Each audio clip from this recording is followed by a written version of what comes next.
Sir ఏంటమ్మా ఎవరు? Volunteer sir. ఏం కావాలి? అదే మళ్ళీ ఎలక్షన్ వస్తున్నాయి కదా సార్, ఈసారి కూడా జగన్ గారిని గెలిచాలని. జగన్ గారిని గెలిపియాలి. అవును సార్. ఏం చేస్తుంటావు నువ్వు? నేను వాలంటీర్ సార్. వాలంటీర్ ఏంటిది? ఇది పథకాలు సార్, చేసిన పథకాలు. సరే కానీ ఒక 2 నిమిషాలు నాతో వస్తావు, ఇక్కడ దగ్గర వెళ్ళేసి వద్దాం. వస్తాను. బ్యాగ్లో ఎక్కువ జాగ్రత్తగా.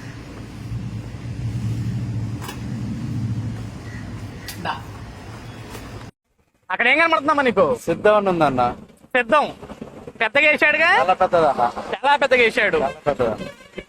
దాని ఖర్చు ఎంత అయింది అంటావు? దగ్గర దగ్గర ఒక 20-30 వేలు అయితే అన్న. 20-30 వేలు గట్టిగా. నీ జీతం ఎంత? 5,000 అన్న. ఏం చదివావు? డిగ్రీ అన్న. డిగ్రీ చదివావు. దాని ఖర్చు ఎంత? 20-30 వేలు అన్న. నీ జీతం ఎంత? 5,000 అన్న. 5,000. ఇప్పుడు ప్రతి నెల ఇంటింటికి వెళ్ళి పెన్షన్ ఎవరు ఇస్తున్నారు? మేమే అన్న. బ్యానర్ ఇవ్వట్లేదుగా? లేదన్న. రేషన్ ఎవరు ఇస్తున్నారు? మేమే అన్న. ఆ బ్యానర్ ఇవ్వట్లేదుగా? లేదన్న. ఇప్పుడు ఇంటింటికి వెళ్ళి స్టిక్కర్లు ఎవరు అతికిచ్చారు? మేమే అంటే. ఆ బ్యానర్ అతికిలేదుగా? ఓకే. ఇప్పుడు ఇంటింటికి వెళ్ళి జగన్ కి ఓటేమని ఎవరు అడుగుతున్నారు? మేమే అన్న. ఆ బ్యానర్ అడగట్లేదుగా? లేదన్న. మరి దానికి ఎందుకు 20-30 వేలు ఖర్చు? ఇప్పుడు నువ్వేం చదివావు? డిగ్రీ అన్న. డిగ్రీ చదువుకున్న నీకేమో 5,000 రూపాయలు డబ్బులు ఇచ్చి ఇంటింటికి తిప్పి గాడి సాకిరి చెప్పిస్తూ దేనికి మనకి గొడ్డ మొక్కకి 20-30 వేలు ఖర్చు పెడతాడా? మీకు సిగ్గు అనిపించట్లేదమ్మా? ఏం రాశాడమ్మా దాని మీద? సిద్ధం. ప్రత్యేక హోదా వచ్చిందా? లేదన్న.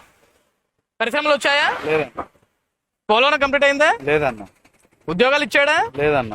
జాబ్ క్యాలెండర్ ఇచ్చాడా? లేదన్న. సిపిఎస్ రద్దు చేశాడా? లేదన్న. విద్యుత్ ఛార్జీలు పెంచాడా తగ్గించాడా? చాలా పెంచారు.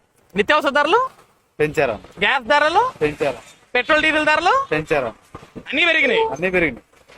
కానీ సిద్ధం దేనికి? ఈసారి గెలిపించుకోవడానికి. ఎందుకు? అడుగు తప్పడానిక?